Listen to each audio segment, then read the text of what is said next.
శ్రేష్టమైనటువంటి అమూల్యమైన ప్రశస్తమైన సమయంలోనికి మనం వచ్చి ఉన్నాం. ఏదో ఒకసారి అందరూ రెండు చేతుల పైకి గట్టిగా ప్రభు స్తోత్రం చెప్పండి. కాలములు సమయములు తండ్రి తన స్వాధీనమందు ఉంచుకున్నారు. మన కాలగతులన్నీ దేవుని యొక్క సన్నిధిలో ఉన్నాయి కనుక మరోసారి గట్టిగా ప్రభు స్తోత్రం చెప్పండి. హల్లెలూయా.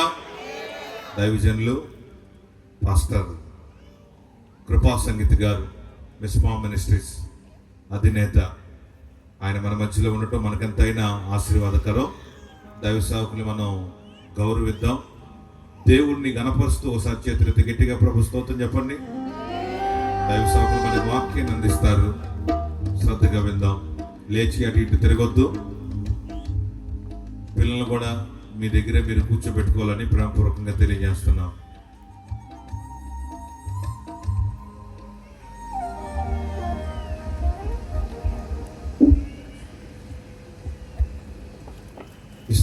హల్లెలూయా. దేవునికి స్తోత్రం. కలిసిపోయారా? ముందుకు వచ్చి కూర్చోండి బ్రదర్స్. కుర్చీలో ఉన్న వాళ్ళందరూ ఎవరు వెనక ఉండద్దు. చరిగా ఇలాగ ముందుకు రండి. అందరం దగ్గరగా ఉండి దేవుని వాక్యాన్ని ధ్యానించుకుందాం. ఒకసారి చేతులెత్తి హల్లెలూయా చెప్పండి. హల్లెలూయా. ఈ మంచి అవకాశం దేవుడు మనకి ఇచ్చారు. హౌస్ ఆఫ్ పెంతెకోస్త్ చర్చ్ తరఫున ఈ సభలు జరగడానికి దేవుడు సహాయం చేశారు. ఇది 3వ రోజు సభలోనికి నన్ను కూడా నడిపించిన దేవుడికి మహిమ కలుగును గాక. దైవజనులు కాలేబయ్య గారికి, క్రిస్టఫర్ గారు, మరి ఇక్కడ ఉన్న యేసుబాబు గారు, మరి ఇక్కడ ఉన్న దైవజనులందరికీ, ప్రత్యేకంగా యవన దైవజనులు మన డానియల్ గారికి, కూడి వచ్చిన మీ అందరికీ కూడా నా హృదయపూర్వకమైన వందనాలు. హల్లెలూయా. వినే ఓపిక ఆసక్తి ఉందా? నేను ఎక్కువసేపు చెప్పలేను, మీరు విన్నా కూడా చాలా తక్కువ టైం నేను దేవుని వాక్యం పంచుకుంటాను. కొంచెం ఓపికగా వినే కొంచెం సమయమైనా దేవుని మాటలు విందాం. యేసుక్రీస్తు ప్రభువు గురించి మనం అనేక విషయాలు వింటూ ఉన్నాం, ధ్యానిస్తూ ఉన్నాం.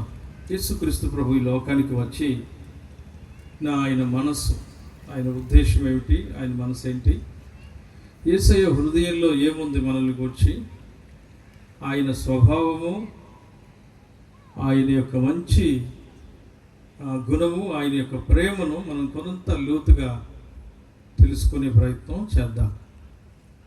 హల్లెలూయా. పరిశుద్ధ గ్రంథంలో నుండి లూకా రాసిన సువార్త, పరిశుద్ధ గ్రంథంలో నుండి లూకా రాసిన సువార్త 10వ అధ్యాయం. లూకా రాసిన సువార్త 10వ అధ్యాయం.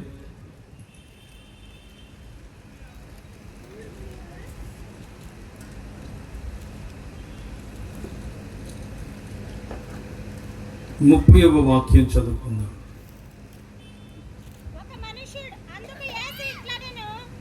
నేనే చదవనా? ఎందుకంటే మీ దగ్గర మైక్ లేదు కదా, నేను చదువుతాను వినండి, అందరికీ వినపడాలి కదా.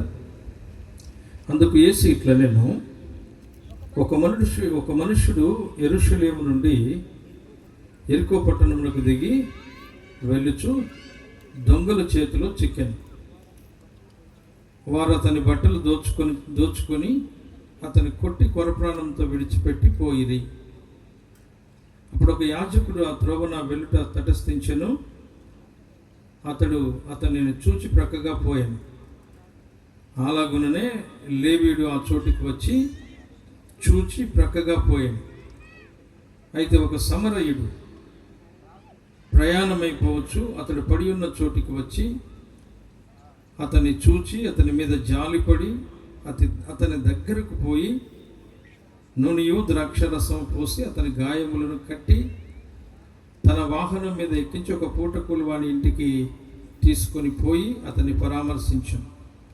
మరునాడు అతడు 2 దేనారాలు తీసి ఆ పూటకూలి వానికి ఇచ్చి, అతన్ని పరామర్శించుము, నీవు ఇంకేమైనా ఖర్చు చేసిన యెడల నేను మరలా వచ్చినప్పుడు అది నీకు తీర్చదనని అతనితో చెప్పాను.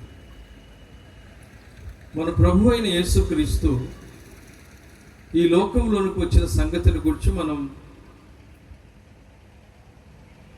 లోతుగా తెలుసుకోవాలి. యేసు ప్రభువుని కొంతమంది మాత్రమే ప్రభువుగా, రక్షకుడిగా గుర్తించారు. యేసు ప్రభు యొక్క ప్రేమ లోతు ఎత్తు తెలియబడిన వారందరూ ప్రభు పిల్లలుగా మార్చబడుతున్నారు. నేటికి ఇంకా యేసు ప్రభు యొక్క లోతైన ప్రేమను గుర్తించడం లేదు. 30వ వాక్యంలో మనం చూసినట్లయితే, కొరప్రాణంతో యెరూషలేము నుండి యెరికోకు వెళ్ళి ఒక వ్యక్తి కొరప్రాణంతో, దొంగలతో కొట్టబడి కొరప్రాణంతో పడి ఉన్నాడు. ఇక లేవీయుడు, యాజకుడు సంగతి నేను మాట్లాడటం లేదు, కానీ సమరయుని గురించి మనం ఆలోచిద్దాం. ప్రక్కగా పోయే వాళ్ళు ఎందరో ఉంటారు, ఆ విషయాలు నేను మాట్లాడటం లేదు. కానీ 33వ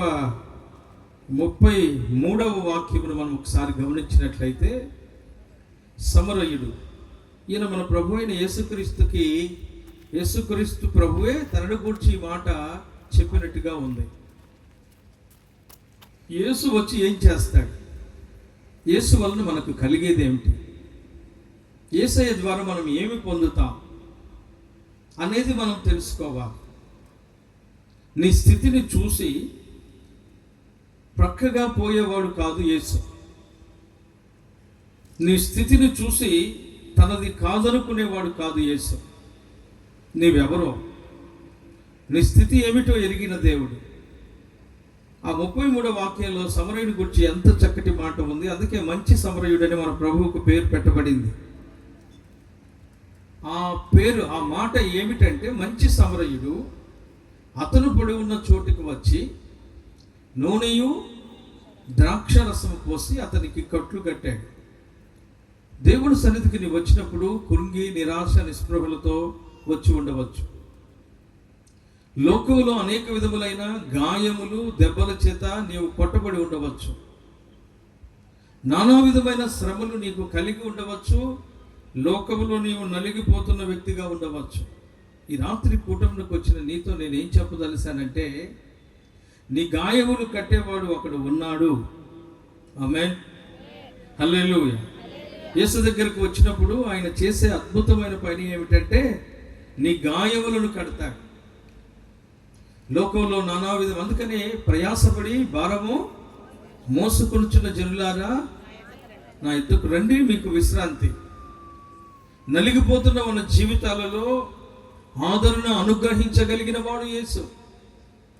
శోధనలో పడి నలిగిపోతున్న వారిని విడిపించగలిగిన వాడు యేసయ్య. ఆయన కనికరము కలిగిన దేవుడు. ఆయన ప్రేమ లోతు ఎత్తును వివరించలేము. ఆశ్చర్యకరుడైన దేవుడు.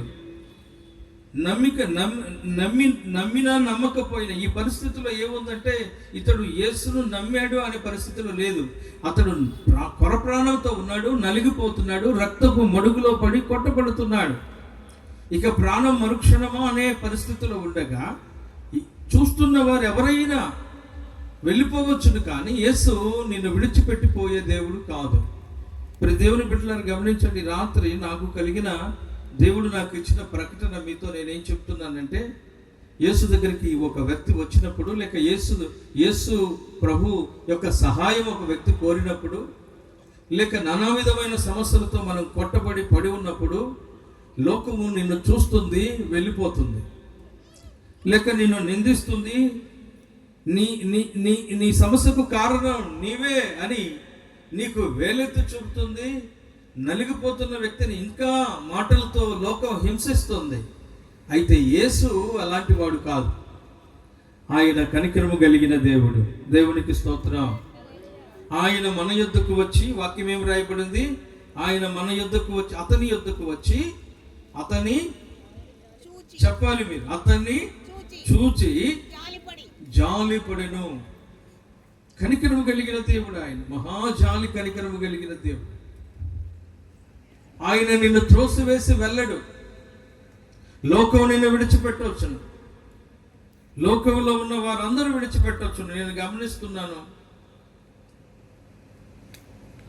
లోకంలో ప్రేమలని చెప్పబడుతున్నవేవి నిజమైన ప్రేమలు కావు. యేసు ప్రేమ ఒకటే, అగాపే అని పిలువబడుతుంది. స్వార్థం లేని ప్రేమ, నిశ్చలమైన ప్రేమ, నీ నుండి ఏమీ ఆశించక నీ కొరకు ప్రాణం ఇచ్చిన ప్రేమ ఆయన్ని. అపకారం మనసులో ఉంచుకోదు. 13వ అధ్యాయం కొరింథీ పత్రికలో రాసింది ప్రేమను గురించి లోతుగా. అపకారం మనసులో ఉంచుకోదు, అమర్యాదగా నడవదు, ఉప్పొంగదు. ఏం చేస్తుంది? నీకు ఉపకారం చేసే ప్రేమ. యేసు ప్రభు దగ్గరికి వచ్చి వ్యర్థంగా వెళ్ళిన వాళ్ళని నేను చూడలేదండి. యేసు ప్రభువును నమ్మిన వాడు విడవబడడం చూడలేదు.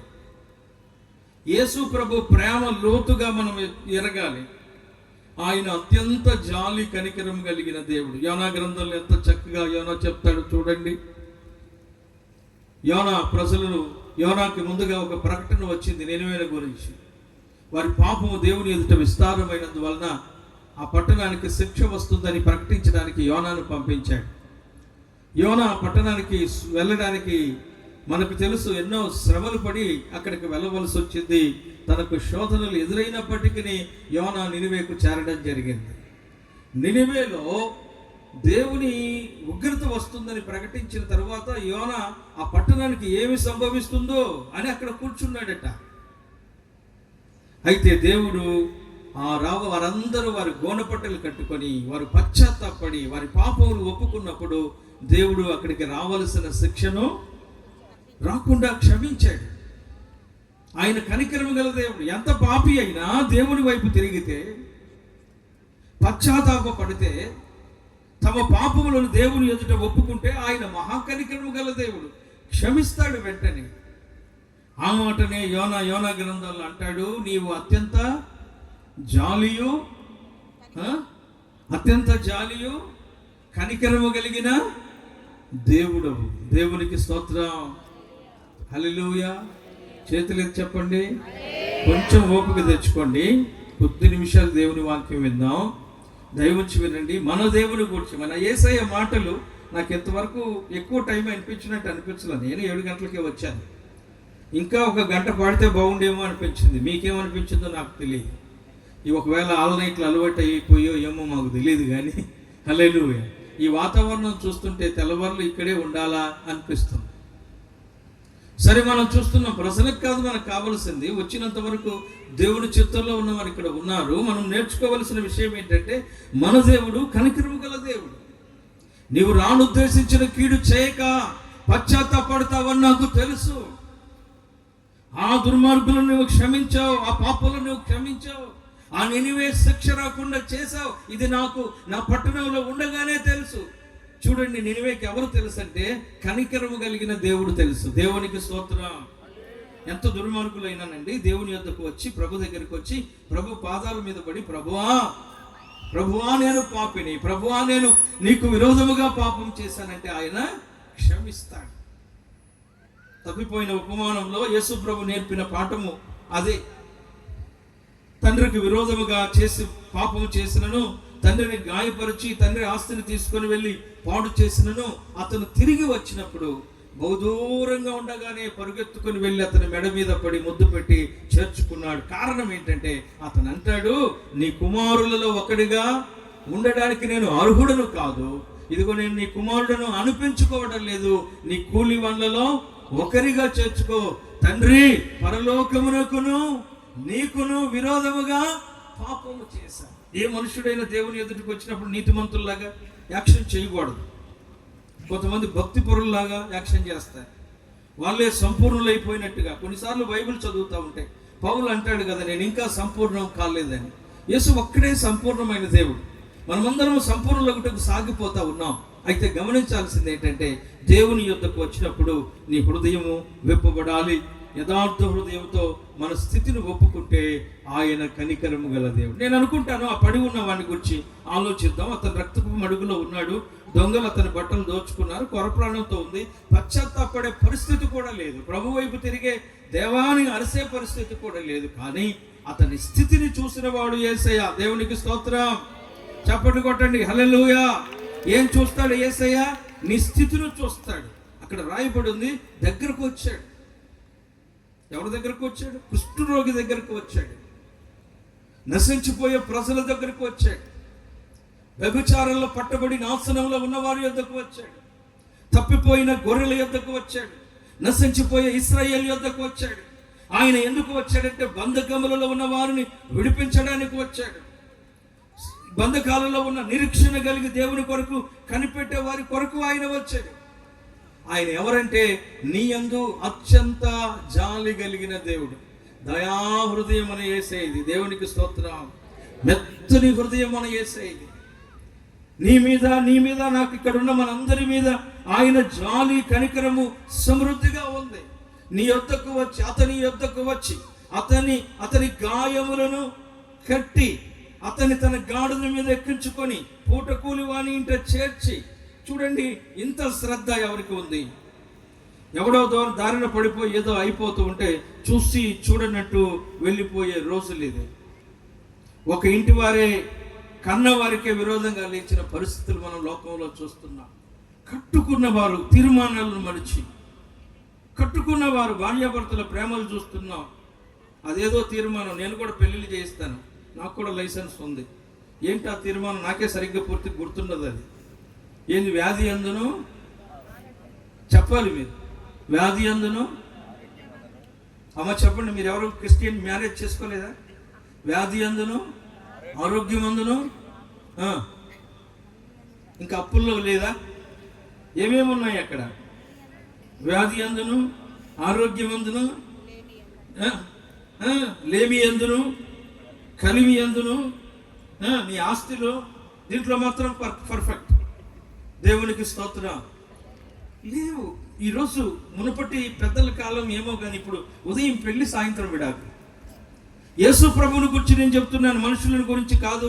అది మానవ ప్రేమ వంటి ప్రేమ కాదు. జాలి కనికరము కలిగిన ప్రేమ. నీ కట్టు కట్టి నిన్ను లేవనెత్తి నిన్ను మోసి నీ క్షేమమును విచారించే దేవుడు ఆయన.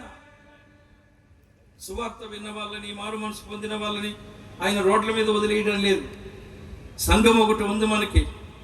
సంఘ కాపరికి అప్పగిస్తున్నాడు. కాపరి కన్నీళ్లతో మనల్ని కాస్తున్నాడు. దివారాత్రులు, ఉపవాస కూటాలు, కడుపు కట్టుకొని కన్నీళ్లతో, వార కోడికలు, సంవత్సర కోడికలు, విస్టింగులు, అవి ఎంత ఘోరం చూస్తాం మనం. అర్ధరాత్రి ఫోన్ చేస్తారు, 1 గంటకి అమ్మాయికి దెయ్యం పట్టింది రమ్మని. దేవునికి స్తోత్రం. రాత్రింబవళ్ళు నిద్రాగారాలు మాని దేవుడు హృదయంలో పెట్టిన భారమును బట్టి, యేసయ్యకు ఏ హృదయం ఉందో దేవుడు అదే హృదయాన్ని సేవకునికి ఇచ్చి సంఘములో నియమిస్తున్నాడు. మనము గమనిస్తున్నాం. దేవుడు చేయి విడవలేదు, పరిశుద్ధాత్మని ఆదరణకర్తను మనకి ఇచ్చాడు. దేవుడు చేయి విడవలేదు, పరిశుద్ధుల సహవాసం అనే ఏమని చెప్తాం మనం? ఇక్కడ ఏమని రాయబడింది? పూట కూలి వాణి ఇల్లును మనకు అప్పగించాడు. దేవునికి స్తోత్రం. మనం అక్కడ పోషింపబడుతున్నాం. మన సంఘంలో మనం ఆదరించబడుతున్నాం. సంఘమునకు వేరుగా మనం ఏ విధమైన క్షేమం అనుభవించలేము. వెలుపట క్షేమం లేదు. వాక్యం చెప్తుంది, చూస్తున్నాం. నాకు వేరుగా మీరేమీ చేయలేరు. ద్రాక్షవల్లి నేను తీగలు, మీరు నా యందు మీరుండి ఫలించండి. ఆయనలోనికి రావడం ద్వారా, ఆయనలో మనం నిలిచి ఉండడం ద్వారా ఆశీర్వాదం పొందుతాం. ఎవరు? యేసయ్య. జాలి కలిగిన వాడు, కనికరము కలిగిన వాడు. నీవు నలిగిపోతుంటే సంతోషించవచ్చు నీ శత్రువులు. నీవు వేదన పడుతూ ఉంటే లోకము నిన్ను ఎగతాళి చేయవచ్చును. కానీ ప్రియ దేవుని పిల్లలారా, యేసు మనసెరిగి చెప్తున్నాను, ఆయన కనికరము కలిగిన దేవుడు. దేవునికి స్తోత్రం. ఎంత కనికరము గలవాడంటే, ఒక చిన్న సంగతి చెప్తాను. నేను మా అమ్మ కడుపులో ఉన్నప్పుడు అది గడ్డని చెప్పి, మా తాతగారు డాక్టర్ గారే, ఇంగ్లీష్ తెలుగు వైద్యం తెలిసే డాక్టర్ గారు, ఆయన వైద్యం చేస్తున్నాడు. అయితే ఆ కడుపులో గడ్డని తీసుకెళ్ళి అక్కడ హుబ్లీలో కేమ్స్ అనే హాస్పిటల్లో మా అమ్మని జాయిన్ చేశారట, ఆపరేషన్ చేసి తీసేయాలని. ఆ పక్క బెడ్ మీద ఉన్న ఎవరో ఇలా ఆపరేషన్ ఫెయిల్ అయిపోయి చనిపోతే మా అమ్మ భయపడి, మా తాత వాళ్ళంతా అక్కడ పడుకొని ఉండగానే మెల్లగా జారుకొని పారిపోయి ట్రైన్ ఎక్కేసి మా ఊరు వెళ్ళిపోయింది. వీళ్ళంతా ఆ ప్రాంతం అంతా ఎత్తుక్కొని తిరిగి ఇంటికి వచ్చి, చేత నేను ఆపరేషన్ చేసుకొని నేను చచ్చిపోతాను, నా పొద్దు ఆపరేషన్ అంటే నేను పుట్టాను. సాతాను ఎంత ఘోరమో చూడండి. ఈరోజు నేను సేవకున్నవుతాను, నాకు తెలియదు, నా తల్లికి తెలియదు. కానీ దేవుడు సేవకుడిగా తల్లి గర్భంలోనే ఏర్పాటు చేసుకుంటాడు కదా. సాతాను నాశనం చేయాలని చూశాడు. అయితే దేవుడు కనికరము గలవాడు. ఆమేన్, హల్లెలూయా. మీలో ఉత్సాహం ఉన్నది, బయటికి రావాలి. ఏం చెప్పాలి? కనికరము కలిగిన దేవుడు. నాకు ఆ రోజు మా అమ్మ హాస్పిటల్లో పారిపోకపోతే, హల్లెలూయా, పారిపోవడం అనే పని ప్రభు వలన జరిగింది. ఆశ్చర్యం కదా. దేవుడు కనికరము గలవాడు. మనకు తెలియకుండానే మన జీవితంలో మేలులు చేస్తాడు. మనం ఎరుగక మునిపే మనల్ని వెంబడించిన దేవుడు, మనము పడిన స్థితి నుండి లేవనెత్తే దేవుడు, మన గాయాలను కట్టి మన యందు జాలిపడి మనల్ని రక్షించి తన రాజ్య సువార్త, ఏం మీటింగ్స్ ఇవి? తన రాజ్య సువార్తను మనకు అందించి మనకు మారు మనసు రక్షణ ఇచ్చి మనకు ఒక పరిశుద్ధుల సహవాసాన్ని, సంఘాన్ని ఇచ్చిన దేవునికి మహిమ కలుగును గాక. బిగ్గరగా చెబుదామా? హల్లెలూయా. ఇది యెరికోలో జరిగిన సంఘటన. మీ అందరికి తెలిసేది యెరికోలో జరిగిన సంఘటన. యెరికో యెరూషలేము దగ్గరగా జరిగిన సంఘటన. దేవుని గురించి నేను మీకు ఈ రాత్రి చెప్పాలనుకుంటున్నాను. ఆయన మనల్ని ప్రేమించి పలుమార్లు మనల్ని దర్శిస్తాడు. ఆయన దర్శించే కాలాన్ని మనం గుర్తించాలని వాక్యం చెప్తా ఉంది. ఆయన మనల్ని ప్రేమించి మనల్ని ఆదరించడం కొరకు, మనల్ని విడిపించడం కొరకు, రక్షించడం కొరకు, మనకు క్షేమము కలుగ చేయడం కొరకు ఆయన మన యొద్దకు వస్తాడు. అది మనము గుర్తించాలి. ఆయన నాకు తెలిసి ఆయన అన్యాయస్తుడు కాదు, ఆయన మహా ప్రేమ కలిగిన వాడు. దేవునికి స్తోత్రం. ఇద్దరు ముగ్గురు జీవితాలను నేను మీకు చెప్తాను. పరిశుద్ధ గ్రంథమైన బైబిల్లో యెహోషువ గ్రంథం 6వ అధ్యాయంలో యెహోషువ యెరికో పట్టణాన్ని పట్టుకోవడానికి వెళ్ళాడు. యెరికో పట్టణానికి యెహోషువ వెళ్ళక మునుపు వేగువారిని అక్కడికి పంపినట్టుగా మనం సంఖ్యాకాండాల్లో చూస్తాం. వేగువారిని పంపినప్పుడు వేగువారు యెరూషలేము యెరికో ప్రాకారాలు ఎక్కుండగా, దయవుంచి ఉండండి, యెరికో పట్టణం దేవుని దృష్టికి ఎలా ఉందంటే, దేవుని దృష్టికి పాపము చేసి ఉంది. యెరికో పట్టణం దేవుని శిక్షకు సిద్ధమైపోయింది. అయితే యెరికోను నశింప చేయడానికి తన దాసులను ఆయన పంపినప్పుడు యెరికో పట్టణ ప్రాకారం మీద ఒక స్త్రీ ఇల్లు కట్టుకొని ఉంది. ఆమె పేరు రాహాబు. ఆమెను గురించి బైబిల్ ఏమీ దాచుకోలేదు. ఆమె జీవితాన్ని బైబిలే ఎత్తి చెబుతుంది. ఆమె వ్యభిచారి. పట్టణం ఊరి బయట ప్రాకారం మీద ఇల్లు కట్టుకొని ఉంది.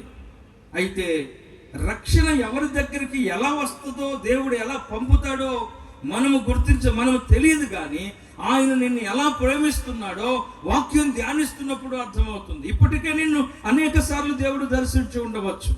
అది తన సేవకులను పంపడం ద్వారా రాహాబును దేవుడు దర్శించాడు. ఇశ్రాయేలు ప్రజలలో దేవుడు ఉన్నాడని, ఆ దేవుడే నిజమైన దేవుడని, ఇశ్రాయేలుకు జయం విరోధముగా నిలిచిన వారికి జయము లేదని తెలిసి యెరికో ప్రజలు గుమ్మాలు మూసుకొని భయముతో ఉండగా, ఆ పట్టణం మీద ఏ ఆయుధంతో వారు యుద్ధము చేయలేదు. కానీ వేగు వారిని దాచి ఆమె గొప్ప విశ్వాసాన్ని చాటుకుంది. హెబ్రీయులకు రాసిన పత్రిక 11వ అధ్యాయంలో ఎన్న వాక్యం అది? హెబ్రీయులకు రాసిన పత్రిక 11వ అధ్యాయం 30. ఒకసారి చూడండి. హెబ్రీ పత్రిక 11వ అధ్యాయం విశ్వాసమును బట్టి ఎన్నో వాక్యం అది? 31. విశ్వాసమును బట్టి రాహాబు అను వేగుల వారిని చేర్చుకొనినందున అవిధేయులతో కూడా నశించకపోయిన. మనం చూస్తాం రోమా 5వ అధ్యాయం 19వ వాక్యంలో విధేయత మూలముగా ఏమొచ్చింది? ఒకరి విధేయత వలన, ఏమండి వాక్యం తెలీదా? ఏలయనగా ఒక మనుషుని విధేయత వలన, అవిధేయత వలన అనేకులు పాపులుగా మార్చబడ్డారు. అలాగే ఒక మనుషుని విధేయత మూలముగా ఆమె యేసుక్రీస్తు నిన్ను ఎంత ప్రేమిస్తున్నాడంటే, ఆయన దేవుడై ఉండి, దేవదూతల మధ్యలో ఆరాధించబడేవాడై ఉండి, రాజులకు రాజుగా, ప్రభువులకు ప్రభువుగా ఉన్న దేవుడై ఉండి, సృష్టిని కలుగ చేయటానికి మూలమై ఉండి, సృష్టికి వారసుడై ఉండి, సమస్తమైన మూలముగా కలిగిన ఆయన శరీరాకారంలో తన్ను తాను తగ్గించుకొని దీనుడై మనుష్యుని ప్రేమించి ఈ లోకానికి ఎందుకు వచ్చాడు అంటే, నిన్ను రక్షించి నీ పాపము నుండి విడిపించి నిత్య జీవము కలుగ చేయడానికి. అక్కడికి రాహాబును రక్షించడానికి, ఆ పట్టణం నాశనానికి ముందు ఆ పట్టణంలో కొందరినైనా రక్షించాలని వేగువారిని దేవుడు పంపించాడు. అయితే వేగువారిని చేర్చుకోవడానికి అందరూ ఇష్టపడలేదు. వేగువారికి చోటిచ్చిన ఒక్క రాహాబు, అక్కడ రాయబడి ఉంది, విశ్వాసమును బట్టి రాహాబు, దేవునికి స్తోత్రం, రాహాబు విశ్వాసమును బట్టి రక్షింపబడింది. అతని ఇంటి వారిని అందరినీ రక్షించుకుంది, అవిధేయులతో పాటు నశించలేదు. ఈ మాట మనం నోవాహు ఓడ కడుతున్నప్పుడు కూడా అనేకులు అవిధేయులై నశించిపోయారనే మాట చూస్తాం. సువార్త ఆది నుండి దేవుడు ప్రకటిస్తున్నాడు, ప్రతి మనిషి రక్షించబడాలని, ఎవరు నశించిపోకూడదని, మనందరూ దేవుని ఎరిగిన వారుగా, నమ్మిన వారుగా, దేవుని రాజ్యానికి వారసులుగా కావాలని, దేవుని పిల్లలుగా మార్చబడాలని తన సువార్త సేవకుల ద్వారా అందిస్తున్నాడు. దూతల ద్వారా కాదు, సేవకుల ద్వారా అందిస్తున్నాడు. ఇది దేవదూతలకు ఇవ్వని పరిచర్య. ఆమేన్, హల్లెలూయా. తన సేవకుల ద్వారా దూతను పంపించాడు. మీకు సువార్తను గురించిన భారం ఇక్కడ ఉన్న సేవకులకు కాదు. మీకు బైబిల్లో ఒక సంఘటన చెప్తా. చనిపోయిన ఆ ధనవంతుడు పరలోకానికి వెళ్ళి, పరలోకానికి కాదు, పాతాళానికి వెళ్ళి అక్కడ వేతనకర స్థలము నుండి అబ్రహామును రొమ్మున ఉన్న లాజరును చూసి, ఇదిగో నా సహోదరులను రక్షించడానికి, నా సహోదరులకు సువార్త ప్రకటించడానికి లాజరును పంపించమని అడిగాడు. దయవచ్చి వినండి, లాజరు కాదు, ప్రభు వాక్యం చెప్తుంది మోషే ఏలియాలు ఉన్నారు. ఇప్పుడు మోషే లేడు, ఏలియా లేడు, కానీ సేవకులను గురించి చెప్తున్నాడు. మోషే ఏలియాలు ఉన్నారు. దేవునికి స్తోత్రం, హల్లెలూయా, హల్లెలూయా. వారిలో ఒకడు సువార్త చెప్తే ఆ ప్రజలు నమ్మకపోతే, యేసు ప్రభు తన దూతలు, సేవకులు ఎవరు అంటే యేసు ప్రభు పంపిన దూతలు అని బైబిల్ చెప్తుంది.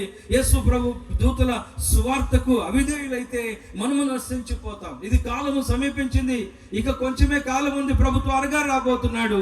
ఇది యుద్ధ కాలము, ప్రకృతి వైపరీత్య కాలం, అపాయకరమైన కాలంలో మనం ఉన్నాం. మనమందరం యేసుని ఎరుగు నిమిత్తమే దేవుని రాజ్య సువార్త సభలు మనకు జరుగుతూ ఉన్నాయి. దేవునికి స్తోత్రం. ఎరికోను గురించి మాట్లాడుతున్నాను నేను. ఎరికోలో మొదట ఒకడు పడిన వాణి ఎలా విడిపించాలన్నది యేసయ్య జాలి. అనాది కాలములోనే, యెహోషువ కాలంలోనే, ఆ రోజు మన పితరుల కాలములోనే ఎరికో ప్రజలను రక్షించడానికి తన దూతలను పంపిన దేవుడు ఆయన. దేవునికి స్తోత్రం, హల్లెలూయా. ఎవరు విశ్వసించి, అందుకే యేసు తన శిష్యులను పంపుతూ చెప్తాడు, మీరు ఏ ఇంటికి వెళ్తారో దానికి శుభమని చెప్పండి, ఏ ఇంట్లో చేర్చుకోరో దుమ్ము దులిపిరమ్మని చెప్పాడు. ఒకవేళ సేవకుడని, ప్రవక్తని, లేక మీలో చిన్నవాడిని ఒకరిని చేర్చుకుంటే ఆ సేవకుని ఫలము పొందలేరని నేను మీతో చెప్తున్నాను. ఈ లోకంలో దీవించబడాలను, ఐశ్వర్యవంతులు కావాలను యేసు దగ్గరికి మీరు రావాలని నేను కోరడం లేదు, కానీ అవన్నీ యేసు ఇవ్వగలడు. వాటన్నిటికంటే గొప్పదేంటే మరణము నుండి జీవమును మనకు అనుగ్రహించగలడు. దేవునికి స్తోత్రం. నిత్య జీవమిచ్చు దేవుడు ఆయన, పాపము నుండి మనల్ని విడిపించే దేవుడు ఆయన, మనకి దేవుని రాజ్యమును. అందుకనే ఆయన విధేయుడై, ఆయన తగ్గించుకొని, దాసుని స్వరూపం తగ్గించుకొని, శిలువ మరణమంతా ఆయన శ్రమను అనుభవించి మనకు రక్షణ సిద్ధపరిచాడు. ఒక్కరు మాత్రమే ఎరికోలో రక్షింపబడ్డారు, రాహాబు ఇశ్రాయేలీలో చేర్చబడింది. నేటికి రాహాబు వంశం ఇశ్రాయేలీలలో ఉంది. యేసుక్రీస్తు రాహాబు వంశములో నుండి ఈ లోకానికి రావడం దేవుడు చేసిన గొప్ప కార్యం. నశించుదాని వెదకి రక్షించుటకు మనుష్య కుమారుడు వచ్చాయన మాట నిజమైనది. యేసుక్రీస్తు మహా కనికరము గలవాడు. నేను అనుకుంటాను, చాలా మంది ఇలా అంటారు, ప్రభు రాకడ ఇంకెందుకు ఆలస్యం, త్వరగా రావచ్చు కదా, ఇప్పటికే 2000 సంవత్సరాలైంది, ఇంకెప్పుడు అని. నిజంగా నేను అనుకుంటాను, ఆయన ఇంకా దీర్ఘశాంతం నిలిచి ఉండగా అని, ఇంకా దీర్ఘశాంతం కలిగి ఉన్నాడు. కడవరి ఆత్మ రక్షింపబడే వరకు ఏ ఒక్కరు విడవబడకూడదని, ప్రతి మోకాలు వంగాలని, ప్రతి నాలుక స్తుతించాలని ఆయన మన కొరకే ఇంకా దీర్ఘశాంతంతో ఎదురు చూసి ఈ రోజున మనకు అనుగ్రహించున్నారు. దేవునికి స్తోత్రం. కనుక నేను మీకు చెబుతున్నాను, ఎరికో పట్టణము అనే మాటకి సుగంధము అని అర్థం, లేక చంద్రపట్టణము అని అర్థం. ఎరికో సుగంధమే కానీ పేరుకు అది దుర్గంధమే. నశించిపోయే ఆ ప్రజలకి ఆనాడు వేగువారి సువార్త అందింది. ఆ తరువాత చూస్తున్నాం, ఎరికోలో మంచి సమరయుడిగా క్రీస్తు తన్ను కనబరుచుకోవడం. మరొక మాట కూడా మనం చూస్తాం. దైవంచి గమనించండి. మార్కు సువార్త 10వ అధ్యాయం 46వ వాక్యం నుండి ఒక సంగతి జరిగిన విషయం రాయబడి ఉంది. మార్కు సువార్త 10వ అధ్యాయం 46వ వాక్యం. వారు యెరికో పట్టణమునకు వచ్చిరి. ఆయన తన శిష్యులతో ఆయన జనసమూహములతోనూ యెరికో నుండి బయలుదేరి వచ్చుచుండగా పట్టణమునకు వచ్చాడు. ఆ పట్టణములో నుండి వెళుతున్నాడు. చదవండి. తీమై కుమారుడగు భర్తెమయి అను గుడ్డి భిక్షకుడు త్రోవ పక్కన కూర్చొని నజరేయుడైన ఎవరు అని అడగగా ఇతను నజరేయుడైన యేసు అని తెలుసుకుని వాడు విని, దావీదు కుమారుడా, నజరేయుడైన యేసు, నన్ను కరుణించమని కేకలు వేశాను. వారు ఊరకుండగా దావీదు కుమారుడా, నజరేయుడైన యేసు అని మరలా కేకలు వేశాను. యేసు నిలిచి, దేవునికి స్తోత్రం. యేసు ఎవరండి? నీ కేకలు, నీ అరుపులు, నీ కన్నీళ్లు చూసి కదిలింపబడే దేవుడు. దేవునికి స్తోత్రం. ఆగి నిలిచి వారికి చెప్పాడు, అతని నా యొద్దకు తీసుకురండి అని. వెంటనే ఆ గుడ్డివాణ్ణి ప్రభు దగ్గరికి తీసుకురాగానే, నీవేం కోరుకుంటున్నావు? నేనేమి చేయగోరుతున్నావు? నా వలన నీకేమి కావాలి? నాకు దృష్టి పొందగోరుచున్నాను. వెళ్ళు, నీవు దృష్టి పొందావు. దేవునికి స్తోత్రం. చూడండి, యెరూషలేములో మాత్రమే సంచరించిన దేవుడు కాదు, లేకపోతే సియోనులో మాత్రమే సంచరించిన దేవుడు కాదు. భూమి మీద బూది గంతముల వరకు ఆయన సువార్త వెళ్ళినట్లుగా ఆయన తన శిష్యులను ఏర్పరిచి పంపిన దేవుడు. ఆయన భర్తమైని యెరికోలో ఉన్న గుడ్డివాణిని ముట్టి బాగు చేశాడు. దేవునికి స్తోత్రం. కనికరం కలిగిన దేవుడు అండి ఆయన, కనికరం గల దేవుడు. యేసు అంటే ఎవరు అంటే మహాకనికరం. ఆయన అత్యంత జాలి. అతను స్వస్థత పొంది దేవుని నామమును మహిమపరిచాడు. దేవునికి స్తోత్రం. అక్కడ రాయబడి ఉంది, నీ విశ్వాసమే ఉందా మాట? నీ విశ్వాసమే. ఆ మాట చదవండి. నీవు వెళ్ళుము, నీ విశ్వాసము నిన్ను స్వస్థపరచు. యేసయ్య దగ్గరికి రండి.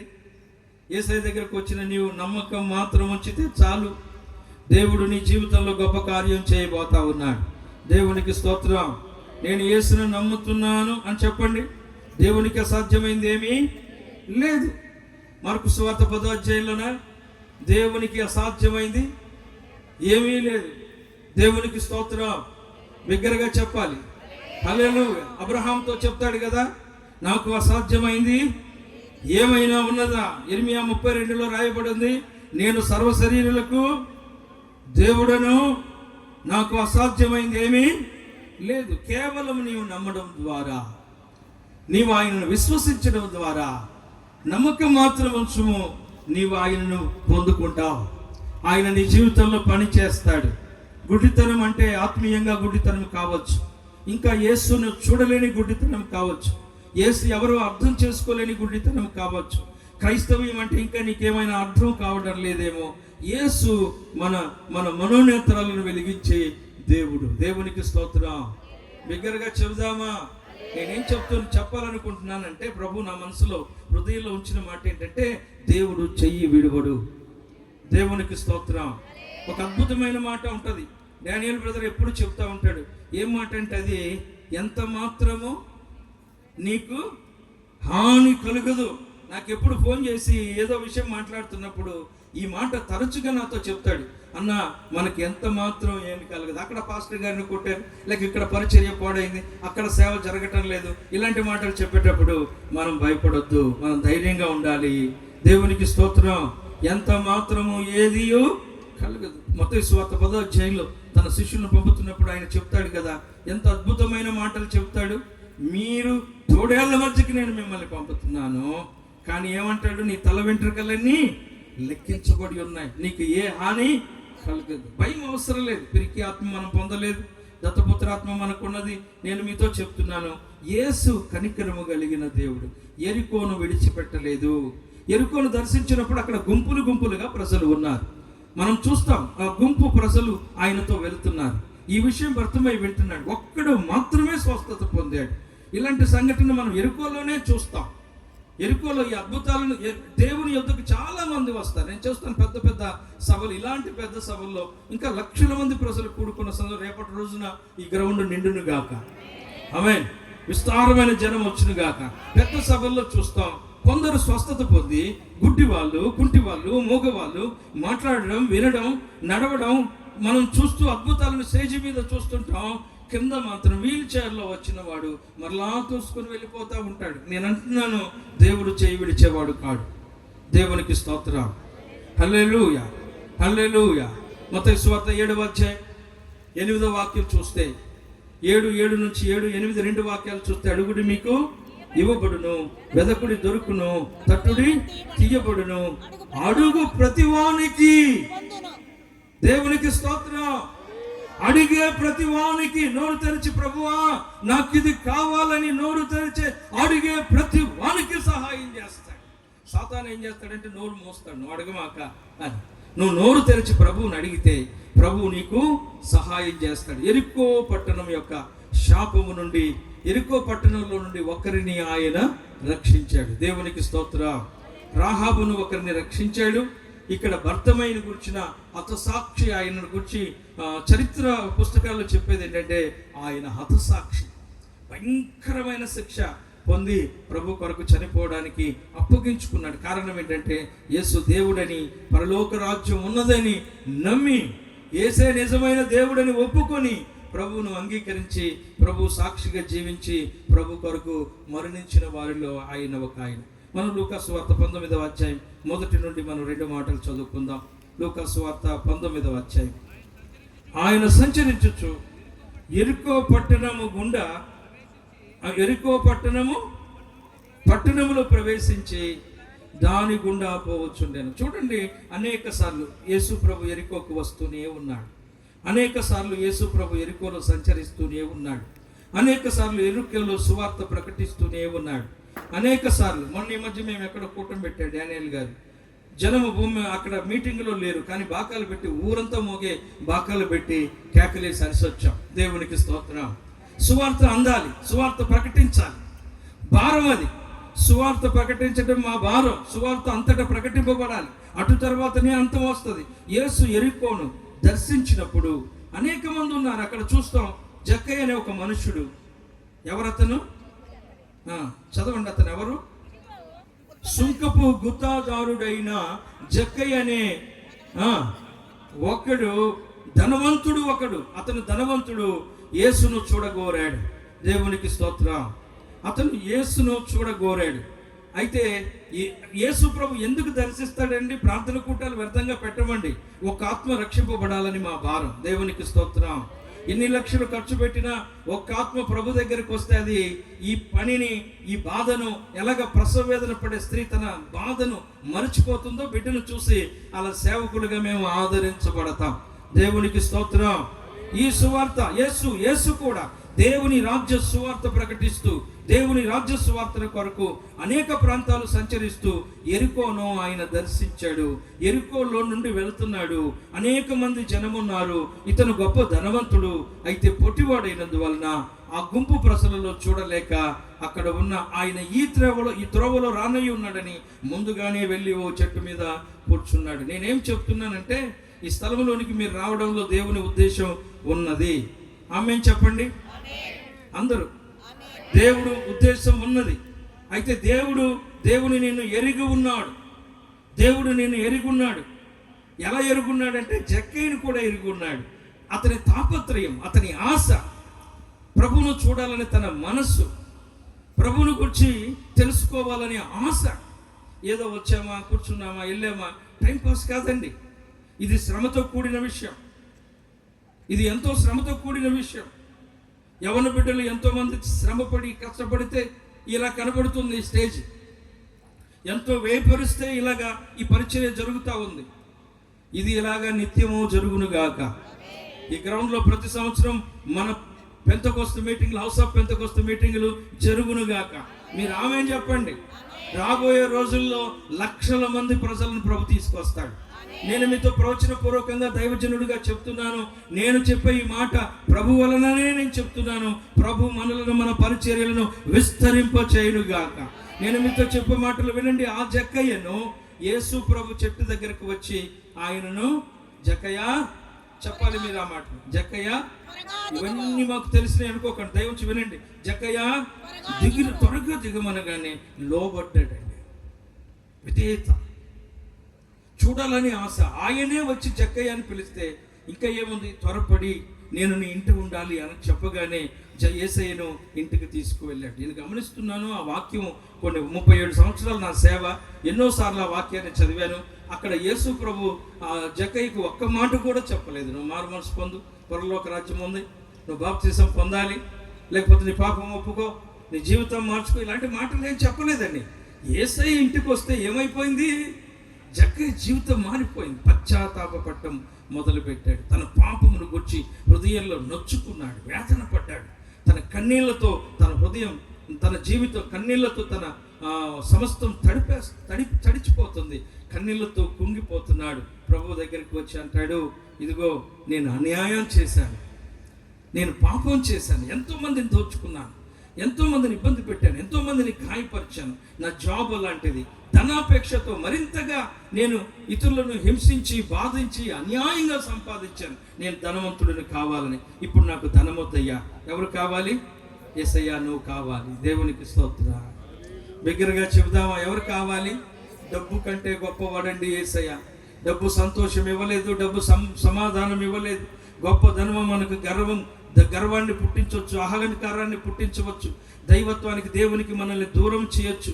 బైబిల్ చెప్తుంది కదా, ధనము సమస్త కీడులకు మూలమని. ఈ ధనము మనల్ని నాశనపరుస్తుంది. మనం అనుకుంటాం ధనము అవసరమే, ధనం కావాలి, ధనం పొందాలని. నిన్ను గురించి చింతించే దేవుడు నీకు కావలసిన దాన్ని ఇస్తాడు. నేను ఒక సభకు వెళ్ళాను, ఇలాగే మీటింగ్ జరుగుతుంది. అయ్యగారు లేచి గ్యాస్ బండ 3,200 అయిందని ప్రార్థన చేయండి అందరూ అంటున్నాడు. యుద్ధం ఆగాలంటున్నాడు. ఇదిగో ఇక్కడ పిల్లలు ఉన్నారు, ఆ మీటింగ్కి వచ్చిన మా సేవకులు. నేను చెప్తున్నాను వారి ఎదుటనే. ఆయన దగ్గర అన్నాను, ఈ యుద్ధం యేసయ్య వచ్చేదాకా ఆగదు. ఇదిగో 20 రోజులు ఆగింది అనుకుంటున్నారేమో, ఆగదు. ఇవి ప్రభు రాకడకు సూచనలు. భూకంపాలు కలుగుతాయి, యుద్ధాలు వస్తాయి, గ్యాస్ బండ పెరుగుద్ది, కానీ నీకేం జరగదు. నిన్ను గూర్చి ఆయన చింతిస్తున్నాడు. నీకేం అవసరమో ఆయనకు తెలియదు. నీవేమి ధరించాలో, ఏమి తినాలో.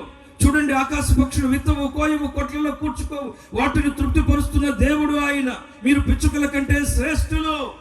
మీకేమి కావాలో నిశ్చయముగా వస్త్రం ధరింపజేస్తాడు, నిశ్చయముగా ఆహారం ఇస్తాడు, నిన్ను నిశ్చయముగా ఆశీర్వదిస్తాడు. నిన్ను కాపాడువాడు, కునుకడు, నిద్రపోడు, నీకు తోడై ఉన్నాడు, నిన్ను విడువడు. కనుక నువ్వు గుర్తించాల్సింది ఏంటంటే, దేవునికి స్తోత్రం. ఆ బ్రదర్కి చెప్పాను ప్రసంగంలోనే, సేవకులు నేను తక్కువ చేయాలని నా ఉద్దేశం కాదు. గ్యాస్ బండ్ సంగతి పక్కన ఉంచు, యుద్ధములు జరగనియండి, ప్రభువు రాబోతున్నాడు, సిద్ధపడండి. దేవునికి స్తోత్రం. ఎవరి ప్రాణాలు పోవాలని నేను కోరుకోవటం లేదు. ఆ యుద్ధములు యేసయ్య వస్తున్నాడని చెప్తా ఉన్నాయి. భూకంపాలు ఆది నుండి బైబిల్లో ఎన్నో భూకంపాలు వచ్చాయి. అవి కూడా ప్రభు రాకడనే చూపిస్తా ఉన్నాయి. భూకంపం అనేది ఎందుకు వస్తుంది? చెరసాల్లో పౌలు శీలలు పాటలు పాడుతుంటే భూకంపం వచ్చింది. కారణం ఏమిటంటే దేవుడు అక్కడికి వచ్చాడు. బైబిల్ చెప్తుంది ఆయన అడుగు పెడితే భూమి కంపిస్తుందని, పర్వతాలు కరిగిపోతాయని రాయబడి ఉంది మీ కాలం. దేవునికి స్తోత్రం. ఆయన సర్వశక్తి కలిగిన దేవుడు. ఆమేన్, హల్లెలూయా. ఎరికో గోడలు ఎలా కూలాయి? భూకంపం వచ్చింది. దేవుడు వస్తే భూకంపం వస్తుంది. ఆయన భూమిని కంపింప చేయవాడు. హల్లెలూయా, హల్లెలూయా. ఉరుములు మెరుపులతో యుద్ధం చేస్తాడు ఆయన. ఇప్పుడే అక్కడ కూర్చున్నాను. మీ ప్రాంతంలో పిడుగుపడే అవకాశం ఉంది, సురక్షితమైన ప్రాంతాలకు వెళ్ళండి అని మెసేజ్ వచ్చింది నాకు. మా ప్రాంతంలోనా అని ఫోన్ చేశా. ఏమ్మా, మా మదర్కి ఫోన్ చేశా, చర్చిలో మదర్కి. ఏమ్మా అక్కడ వర్షం ఏమైనా పడుతుందా? కానీ ఏమి లేదయ్యా, ప్రశాంతంగా ఉంది. ఈ వాతావరణ శాఖకి ఏం పని లేదు. దేవునికి స్తోత్రం. వాళ్ళు చెప్పిన చోట పడదు, ఎక్కడో పడుద్ది.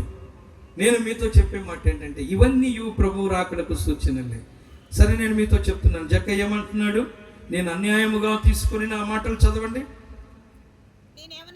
నేను ఎవని యొద్దనైనను అన్యాయముగా దేనినైనాను తీసుకొని ఉంటే 4 గంతలు చెల్లిస్తాను. ఇది పశ్చాత్తాపం. పరలోకం ఎవరికి కావాలి? వద్దా బ్రదర్? ఇక్కడికి వచ్చి పరలోకం కావాలి, చేయతండి. చాలా కష్టంగా ఉంది చేయెత్తడం. ఆ డాక్టర్ గ్రూపుల దగ్గర, మంత్రుల మీటింగుల దగ్గర నేను ఉన్నానంటారు మీరు. సర్వశక్తి గల దేవుడు. నేను ఇలాగే డాండేల్లో ప్రసంగం చేస్తా ఓ బ్రదర్ మీలో ఎవరికి కారు కావాలి అన్నాను. ప్రేరేపణ వచ్చింది. ఎవరికి కావాలి అంటే ఒకడు బుడ్డోడు చేయెత్తాడు. ఆడు తిక్కలోడు చర్చిలో నాలంటోడు. ఆడు చేయెత్తాడు. చివర అందరూ వాడి వైపు చూసి నవ్వారు. పక్క ఏంటి నీకు కారు కావాలా, ఏం చేస్తావా? నేను అన్నాను నీకు వచ్చునుగాక అని. ఆమెనండి వచ్చునుగాక. నేను మరలా 3 నెలలకు ఒకసారి వెళ్తానట్టు కర్ణాటక. ఆ మరలా 3 నెలలకు ఒకసారి నేను ఆ హుబ్బులిలో దిగితే అతనే వచ్చాడు కారు వేసుకొని. కారు కొన్నానన్నా, ఎక్కండి అన్నా అని. చప్పట్లు కూడా దేవునికి స్తోత్రం చెప్పండి. సర్వశక్తి కలిగిన దేవుడు, మహిమ గల దేవుడు, కనికరము గల దేవుడు. ఆయన జక్కయ్యను రక్షించాడు. ఇతను కూడా అబ్రహాము కుమారుడే. జక్కయ్యను కూడా చెప్తున్నాడు, ఎరికో లోకమునకు సూచనగా ఉంది, ఎరికో శాపమునకు సూచనగా ఉంది, ఎరికో చీకటికి సాదృశ్యంగా ఉన్నది, ఎరికో నాశనానికి గుర్తుగా ఉన్నది. యేసయ్య నాశనం నుండి రక్షించడానికి ఎరికోను దర్శిస్తూ సంచరిస్తూ వచ్చాడు. కానీ అనేక మంది ఆయనను వెంబడించారు. కానీ యేసయ్య అన్నట్టు మీరందరూ రొట్టె ముక్కల కొరకే అని, యేసయ్య అన్నట్టు అద్భుతాన్ని కోరే మీరు వ్యభిచారులారా అని గద్దించినట్టు ఆయన కోరుకునేది ఏమిటి తెలుసా? మోరు మనస్సు. ఆమేన్. ఆయన కోరేది ఏమిటి తెలుసా? పాప క్షమాపణ. ఈరోజు నీవు పాపమును ఒప్పుకొని మారు మనసు పొంది ప్రభు వైపు తిరగాలన్నది ప్రభు ఆశ. ఈరోజు ప్రభును దేవుడిగా రక్షకుడిగా అంగీకరించాలని ఆయన కోరిక. బైబిల్ చెప్తుంది, దినమెల్లా ఆయన చేతులు చాపున్నాడు. ఒక్కరు నశించడం ఆయనకి ఇష్టం లేదు. సువార్త నీకు అందునుగాక. దేవునికి స్తోత్రం. నేను అన్నని అడిగా, డానియేల్ అన్నని, వాక్యం ఏం చెప్పాలని. సువార్త అన్నాడు. దేవునికి స్తోత్రం. నేనేవో మర్మాలు చెప్పి మిమ్మల్ని ఏదో ప్రసంగం చేసి ఈ పెద్ద సభలో నేనేంటో అని అనుకుంటూ సిద్ధపడి వచ్చా. పక్కన పెట్టి యేసును ప్రకటిస్తున్నాను, వినండి. నన్ను రక్షించిన యేసు. ఈ సందర్భంలో మా అమ్మగారి గురించి చెప్పాలి. మా అమ్మ పేరు రంగమ్మ అండి. రంగమ్మకు ముందు పూనకాల రంగమ్మ. నేనే దైవత్వాన్ని వ్యతిరేకించి మాట్లాడటం లేదు, నా ఇంట్లో సంగతి చెప్తున్నాను. ఆమె పూనకాల రంగమ్మ. ఆమె పూనకం వచ్చి ఊరికి నాకేడ గుడి కట్టండి, నాకాడ గుడి కట్టండి, ఊరంతా గుళ్ళు కట్టించు. తుదకి నాకు ఒక జబ్బు చేసినప్పుడు నేను చావు బ్రతుకులో ఉండగా ఎవరో చెప్పారు, అక్కడ పెంతెకొస్తేలు ప్రార్థన కూటాలు జరుగుతున్నాయి, మీ అబ్బాయిని ఎత్తుకొని వెళ్ళు అంటే ఆ మీటింగ్స్కు నన్ను మోసుకొని వెళ్తే అక్కడ దైవజనులను తల మీద చేయబెట్టి ప్రార్థన చేశారు. వాళ్ళు ప్రార్థన చేసింది నాకు గుర్తులేదు, కానీ నన్ను అక్కడ పడుకోబెట్టారు. మీటింగ్ అయిపోయింది, టెంట్లు వేసి భోజనాలు పెడతా ఉన్నారు. నేను లేచి మా అమ్మ దగ్గరికి వెళ్ళి 1 రోజులు భోజనం లేని నేను మొదటి ముద్ద తీసుకొని తిన్నాను. ఆ దైవజనుల ప్రార్థనతో నేను బ్రతికాను. నన్ను అప్పుడు మా పూనకాల రంగమ్మ మారిపోయింది. నేను ఎప్పుడు స్వస్థత పొందానో మా అమ్మ మారిపోయింది. మా గ్రామంలో మొట్టమొదటి విశ్వాసి. అమ్మను చూసేసారు. ఈరోజు గ్రామం అంతా క్రైస్తవులు అయిపోయారు. ఏమన్నా అరకొర మిగిలారేమో నాకు తెలియదు. గ్రామం అంతా క్రైస్తవులు అయ్యారు. నేను మీతో ఒక విషయం చెప్తున్నాను. హల్లెలూయా. ఆమె కడుపున పుట్టిన నేను కూడా సేవకున్నయ్యాను. కనుక మా యవన కాలంలో నేను ఇంటర్ ప్రాంతంలో చదువుకునే సమయంలో మా అమ్మకి క్యాన్సర్ వచ్చింది. మంచి విశ్వాసి. తెల్లవారుజాము అయ్యగారి ప్రార్థన చేస్తే నాకు దడబుడుతూ ఉంటుంది. ఉదయం మోకరిస్తే సాయంత్రం దాకా దిగడు. ఏమి తినేది లేదు ఆయన.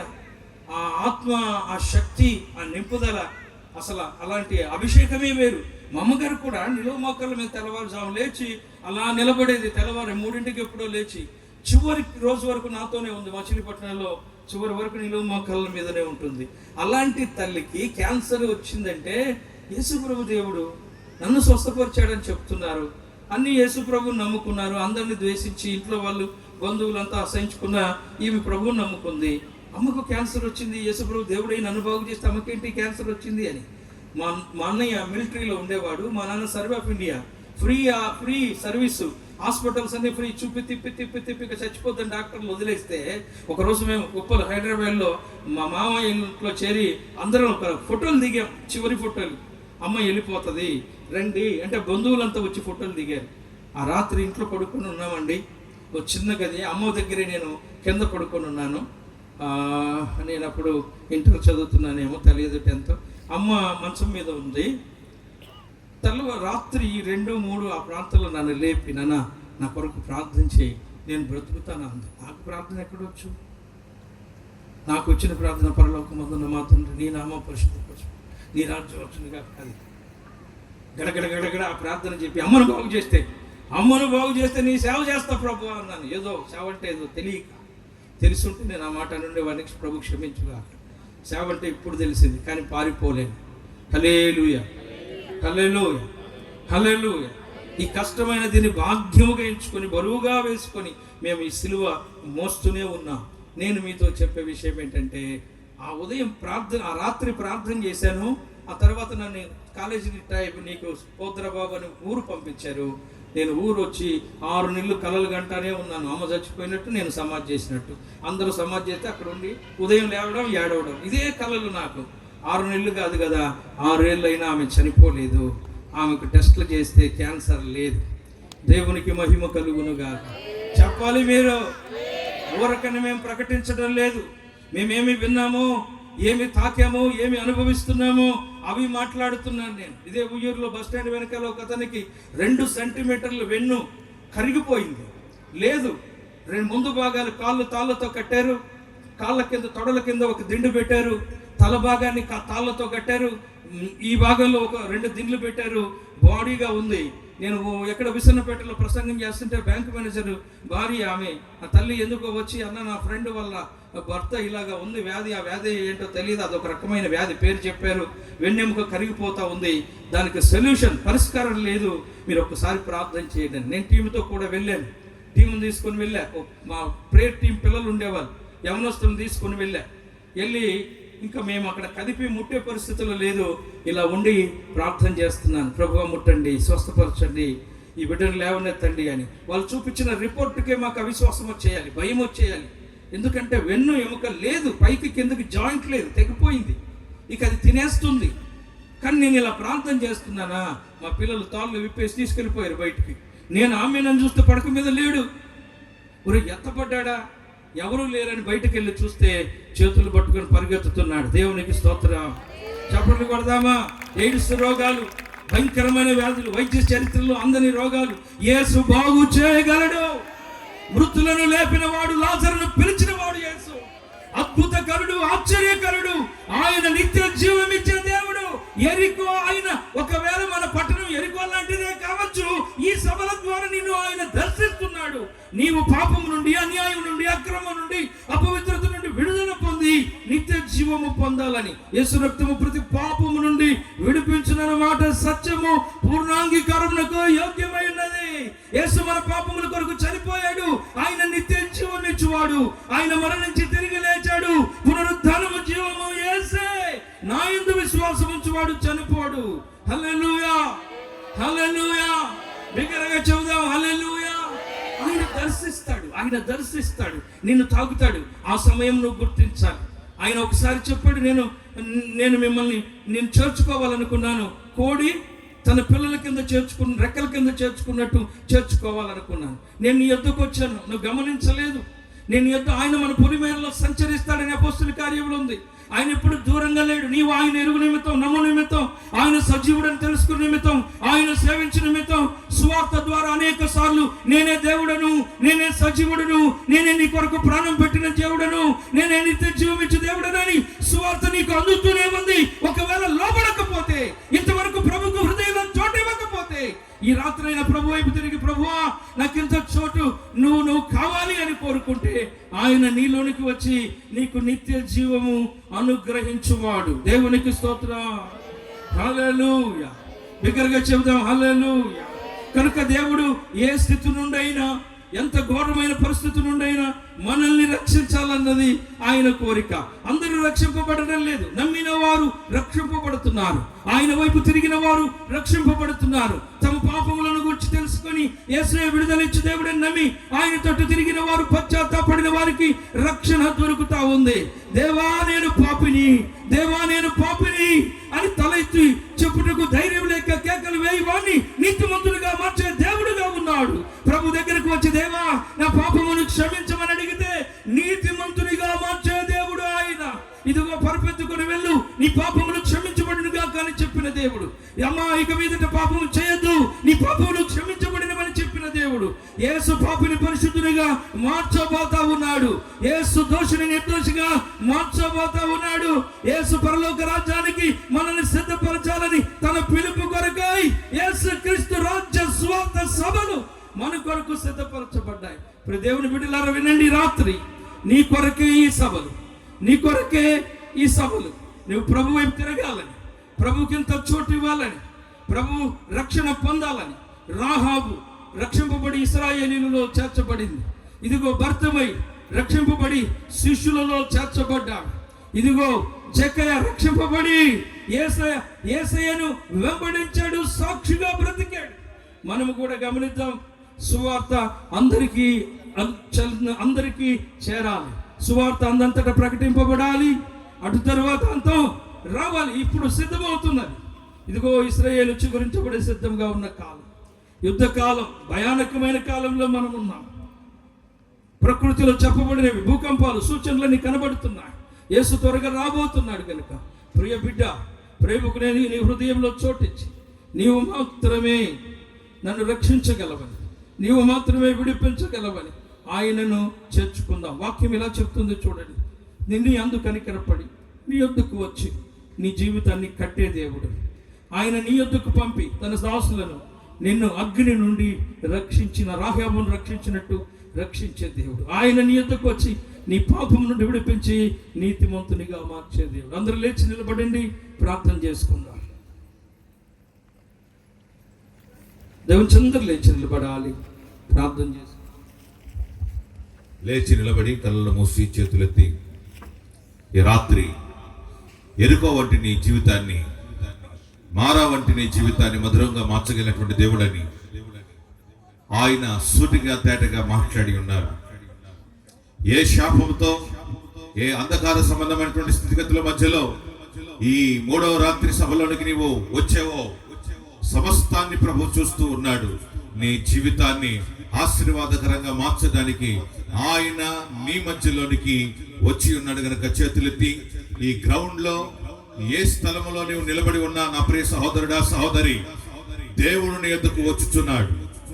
ఆయన నిన్ను చూస్తున్నాడు, ఆయన నీతో మాట్లాడాడు, నిన్ను ధైర్యపరుస్తూ ఉన్నాడు గనక ప్రభువా, నీవు నన్ను ధైర్యపరిచినందుకు మీకు స్తోత్రాలు ప్రభువా, నాతో మీరు మాట్లాడినందుకు మీకు కృతజ్ఞతాస్తుతులు ప్రభువా, నా జీవితాన్ని మీకు అప్పగిస్తున్నాను ప్రభువా అని హృదయపూర్వకంగా ఈ 3వ రాత్రి సభలో నా ప్రియ సహోదరుడా, సహోదరి, దేవునికి నీ జీవితాన్ని అప్పగించుకుందాం.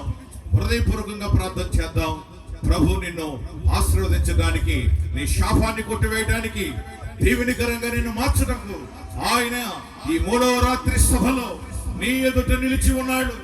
తన సేవకులను ప్రభు నిలబెట్టి దీవెనికరంగా ఆయన నీతో మాట్లాడి ఉన్నారు గనక మౌనంగా ఉండక చేతులెత్తి ఈ 3వ రాత్రి సభలో దేవుడు నీతో మాట్లాడిన విధానాన్ని బట్టి ప్రార్థన చేద్దాం. ఎవరు మౌనంగా ఉండొద్దు. మౌనంగా ఉండటానికి మనం ఈ స్థలానికి రాలేదు నా ప్రియ సహోదరుడా. ఇది ఒక ప్రశస్తమైనటువంటి సమయం, ప్రభు నీతో మాట్లాడేటువంటి సమయం. దేవుడు ఆ పట్టణమును చూచి, ఆ పట్టణము విషయమై కన్నీరు కార్చి దాని విషయమై దుఃఖించారని రాయబడి ఉంది. ఇదిగో నీ స్థితిని మార్చడానికి నీ వద్దకు వచ్చాడు. నీ విషయమై ఆయన కన్నీరు కార్చాడు. కల్వరి శిలువలో నీ శాపమంతరిని కొట్టివేసి దీవెనికరముగాను ఆశీర్వాదకరముగాను నిన్ను ఒక ఉన్నతమైనటువంటి స్థితిలో ప్రభు నిలబెట్టడానికే ఈ రాత్రి ప్రభు నీ మధ్యలోనికి వచ్చి ఉన్నాడు గనుక మౌనంగా ఉండక చేతులెత్తి ప్రార్థిద్దాం. హల్లెలూయా, హల్లెలూయా, హల్లెలూయా. Lamania lamon namantala makatula ribalaka turamana makaturamana mashalama ribalaka sharamana aradala makatura ira nidiana matala makatura ariala maniala makashira ira nidiana matala makatula Ribania Shandaravana Ribalaka Turavana Katura Shiba libani kitura malakatura ribana katura malakatura riba lasantara malamasya dimana malaka ribala katura ria lasantara mana karabala makatura malaka ribana kasara mana ribana katura malakatura riba Sandara dandara gadagi durabada Badadala makatura Niranama Niranama Nikani dia Sambara bala makatura Niraniana mantala makatura Apne riba Andara jamana kasi Ninani dia Salya raja shalama Ribana katura makatura Na janama Nenu Mimulani Na yotaku nenu samakuchiyannanu Uranam darabala makatura Dadapuga 2000 సంవత్సరం వరకు ముందుగానే నీ కొరకే నీ కుటుంబం కొరకై నేనే ఆ సిలువలో పాపిగా మార్చబడి ఉన్నాను శాపగ్రస్తునిగా మార్చబడి ఉన్నాను వ్యాధిగ్రస్తునిగా మార్చబడిన నేని రారాద సందర్భలమక రిబాలక దురబలమకతుల వైద్యులను సిగ్గుపరచగలిగిన దేవుడనిగా డబ్బును సిగ్గుపరచగలిగిన దేవుడనిగా ఔషధములను వైద్యమని సిగ్గుపరచగలిగిన దేవుడనిగా ఇదిగో నేను నీ యొద్దకు వచ్చి ఉన్నాను అరబల శిరమ రిబల కతుర బలమ కతుర నా కుమారుడా నా కుమార్తె ఇదిగో నీ హృదయమైన ద్వారమని నేను తట్టుచున్నానే అరజందర బలమ కతుర ఈ సమయములో నీ హృదయమని తెరచిన ఏ విధమైన వ్యాధి రోగమైనను మరణ పడికలో ఉండినని సమస్త శక్తులని సిగ్గుపరచగలిగే జయించగలిగే పారద్రోలగలిగే నా శక్తి నీ కొరకు చాలని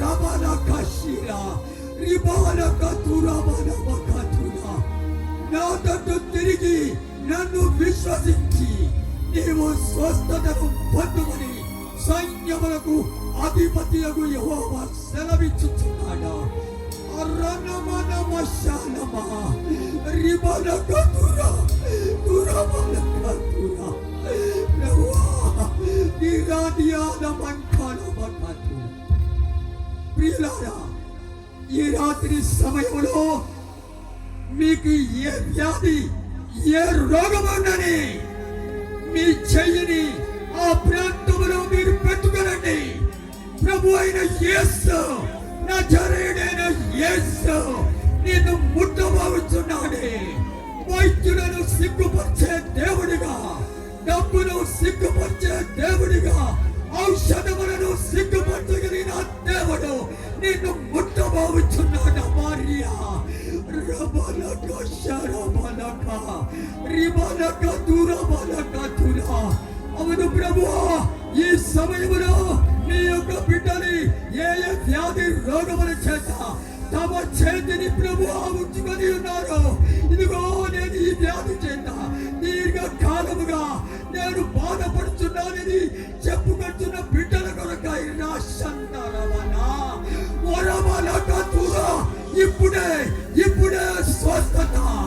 ఇప్పుడే స్వస్థత అరచట్టరి విషలమా రిబలక తురమల అరచానితియాల మంటలమక తుర రిబాలియాల మంటలమక తుర ఇదిగో యేసు ప్రభువైన నిన్ను ప్రశ్నిస్తున్నాడు నీవు స్వస్థపడ కోరుచున్నావా అని ఆయన నిన్ను తేరి చూచి నిన్ను అడుగుతున్నాడు ప్రభువా నేను స్వస్థపడగోరుచున్నాను అని నీవు నోరు తెరిచి ఆయనకు మొర్ర పెట్టుచుండగానే నీవు స్వస్థతను పొందబోచున్నావు.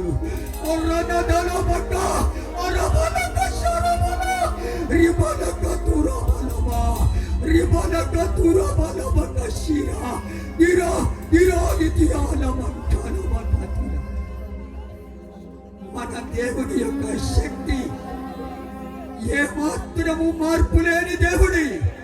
ఆయనలో ఆయన శక్తిలో ఎలాంటి మార్పు లేదే. నీ కొరకై ఆయన శక్తి క్రియ చేయ ప్రారంభించబడి ఉన్నది.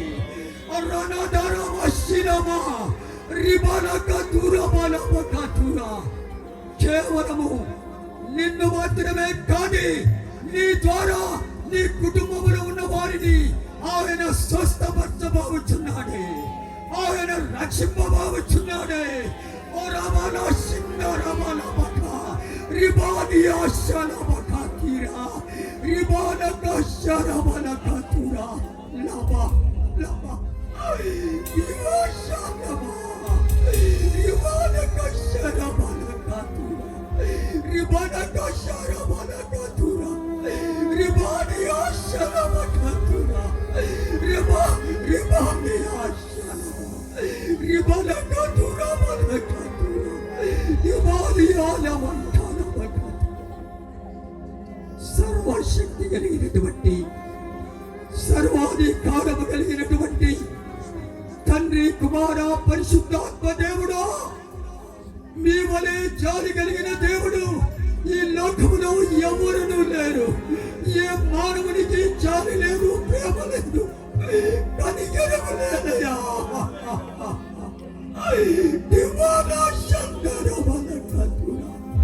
అవును ప్రభువా, విడువబడిన వారముగా కనబడుచున్నామయ్యా. విడువబడిన మమ్మను మీరు మా సమీపం వరకు వచ్చి మమ్మలను తేరి చూచి మమ్మలను రక్షించుటకి, మమ్మలను స్వస్థపరచుటకి, మమ్మను విడిపించుటగాను మీ కనికరము జాలితో మీరు మాతో మాట్లాడిన విధానమును బట్టి మీకు స్తుతులు స్తోత్రములు చెల్లిస్తున్నానయ్యా. నా ప్రభువా, నన్ను మమ్మలను దర్శించినటువంటి సర్వశక్తి కలిగిన దేవుడా, ప్రపంచ నలుమూలలలో ప్రభువా 7 దినములు 24 గంటలలో జన్మించి సజీవ లెక్కలో అగుపడుతున్న వారిని, 7 దినములు 24 గంటలలో జన్మించబోయే వారిని దర్శించవలసిందిగా ప్రార్థిస్తున్నాను. ఓలా సందరమల మకతురా రిబానియాల మానక శిరమలక రిబానికి దూరా తరతరముల నుండి మమ్మలను వెంబడించుతున్న పాప శాప రోగముల కొరకై మీరు ఆ గొల్గోతాలో ఆ సిలువలో మా కొరకై సమస్తమును చేసి ముగించినటువంటి ప్రేమ స్వరూపుడా, మీకు స్తుతులు స్తోత్రములు చెల్లిస్తున్నాము. ఈ యొక్క 3వ దినమున మాతో మీరు మాట్లాడి మాకిచ్చిన ఆలోచనలను బట్టి, హెచ్చరికలను బట్టి మీకు స్తుతులు స్తోత్రములు చెల్లిస్తున్నాము. నిజముగా మా జీవితాలు, మా బ్రతుకులు ఇక నుండి ఎవరికి దేనికి సొంతము కాదే.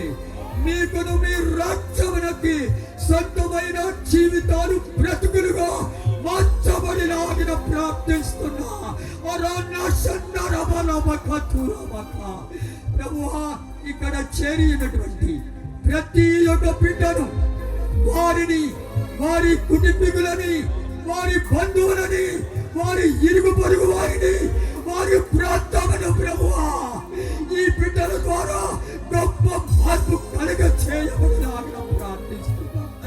సరమ శరమనమకతురా ఇబాదిక శరమకతురా, మీ కనికరమును, మీ ప్రేమని, మీ జాలిని కనుపరచగలిగిన జనములుగా మమ్మలను మార్చి మీ మహిమార్థమై జీవించుటకు, బ్రతుకుటకి మీకు సాక్షి బిడ్డలుగా ఈ సువార్తని అనేకులకు ప్రకటించుటకి తగిన పాత్రులుగా మార్చమని మన ప్రభు అయిన యేసుక్రీస్తు నామమున తండ్రిని వినయముతో వేడుకొని బ్రతిమిలాడుకొనుచున్నాము తండ్రి. ఆమేన్. ప్రభువైన యేసుక్రీస్తు కృపయు, తండ్రి యొక్క ప్రేమయు, పరిశుద్ధాత్మ యొక్క సహవాసమని, ఎరుగోల నుండి విడిపించబడి తన కొరకు జీవించు వారికి, బ్రతుకు వారికి ఆయన రాకడ పర్యంతం తోడై ఉండును గాక. హల్లెలూయా. చేతులెత్తి గట్టిగా చెప్దాం హల్లెలూయా. ఈ మూడో రాత్రి సభ కూడా ముగించబడింది. రేపు ఆఖరి రాత్రి చుట్టుపక్కల ఉన్నటువంటి మీ నిలవైనటువంటి వారందరూ కూడా ప్రేరేపించి ప్రోత్సాహపరిచి తీసుకొని రావాల్సిందిగా ప్రేమపూర్వకంగా తెలియజేస్తున్నాను. మరి ప్రాముఖ్యమైన ప్రకటన ఏంటంటే, రేపు మధ్యాహ్నం ఇక్కడ మన మందిరం ఉంది, హౌస్ ఆఫ్ పెంతెకోస్తు మందిరంలో బాప్తిస్మ కార్యక్రమం అనేది జరుగుతుంది కనుక మీలో ఎవరైనా ఈ సభల ద్వారా కానీ మారు మనసు పొంది బాప్తిస్మ తీసుకోవాలని నిశ్చయించుకుని ఉంటే, రేపు మధ్యాహ్నం హౌస్ ఆఫ్ పెంతెకోస్తు ప్రార్థనా మందిరంలో బాప్తిస్మ కార్యక్రమం జరుగుతుంది కనుక మీలో ఎవరైనా బాప్తిస్మ తీసుకోవాలనుకుంటే, ప్రభు చేత ప్రేరేపించబడితే వచ్చి ఇక్కడ మీరు తెలియజేస్తే, మీ పేర్లు ఇస్తే తప్పక మీకు రేపు బాప్తిసాలు ఇవ్వబడతాయి కనుక ఈ విషయాన్ని మీరు గమనించండి. మరొక ప్రకటన, రేపు పగలు మందిరంలో ఉపవాస ప్రార్థన అనేది జరిపించబడుతుంది. ఉపవాస ప్రార్థనలో ఎవరైనా పాలు పంపులు పొందాలని ఆశ కలిగిన వారు ఉంటే, స్వస్థత పొందాలని, దేవుని ద్వారా ఆశీర్వాదాన్ని పొందాలని ఉంటే తప్పక రావచ్చు. దేవుడు మిమ్మల్ని ఆశీర్వదిస్తాడు, స్వస్థపరుస్తాడు, దీవిస్తాడు. కనుక ఈ విషయాలన్నింటినీ మీరు గుర్తుపెట్టుకొని తప్పక మీరు చేసి దైవాశీర్వాదాలు పొందాలని ప్రేమపూర్వకంగా తెలియజేస్తున్నాం. దైవ సేవకులు కృపా సంగీతయ్య గారు మన మధ్యలో ఉన్నారు, మీ కొరకు ప్రార్థన చేస్తారు. ఈలో ప్రార్థన అవసరతలు కావలసినటువంటి వారందరూ కూడా వచ్చి ప్రార్థన చేయించుకోవాల్సిందిగా ప్రేమపూర్వకంగా తెలియజేస్తున్నాం.